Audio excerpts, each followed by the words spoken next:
today I'm here, the factory is working, everything is finished.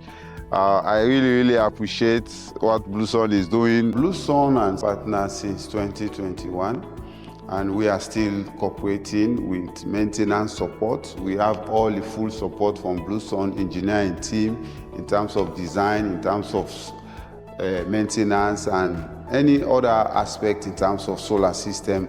Bluesun is there to support us, and we are planning to, our future plan for this year is to make sure we provide energy for each and every household in Freetown. Whether you can from home service to industrial service, we can provide all these things. And Bluesun is ready to support all Sierra Leoneans, and this is going for all of us.